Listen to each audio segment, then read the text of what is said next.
વાત બનાસકાંઠાના દાંતાની કે જ્યાં રસ્તાની સમસ્યાને લઈને ગ્રામજનો હવે તંત્ર સામે મેદાને ઉતર્યા છે। રસ્તાની માંગ સાથે દાંતા તાલુકાના અડેરણ ગામના લોકો પોતાના બાળકો સાથે કલેક્ટર કચેરીએ ધરણા પર બેઠા છે। ગ્રામજનોનો આક્ષેપ છે કે છેલ્લા 12 મહિનાથી સરપંચ, તાલુકા પંચાયત, મામલતદાર અને અધિકારીઓ સમક્ષ વારંવાર રજૂઆતો છતાં રસ્તાનો ઉકેલ નથી આવ્યો। ગામમાં રસ્તાની ખસ્તા હાલતને લઈને બસ કે વાહનો પણ નથી ચાલી શકતા, જેને પગલે તેમને અવરજવર માટે પણ મુશ્કેલી પડે છે। ન માત્ર એટલું જ પરંતુ ગામમાં એમ્બ્યુલન્સ પણ પહોંચી નથી શકતી। છેલ્લા અનેક મહિનાઓથી કચેરીઓના ધક્કા ખાવા છતાં કોઈ જવાબદારી લેવા તૈયાર ન હોવાનો પણ આક્ષેપ છે।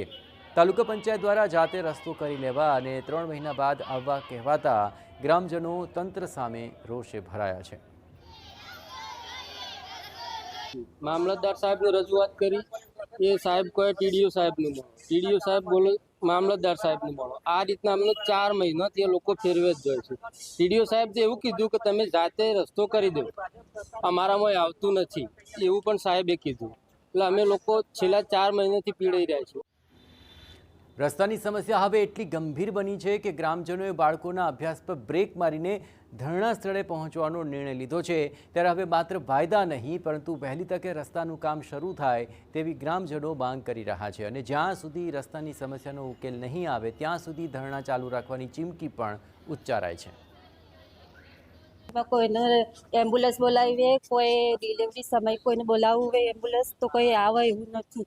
તો રસ્તાની અમારે ખાસ જરૂર છે સાહેબ, તો રસ્તાની અમે મહેરબાની કરી રસ્તો કાઢી આલવાની એટલી અમારી માગ છે। આજે અહીંયા કેમ બેઠા છો?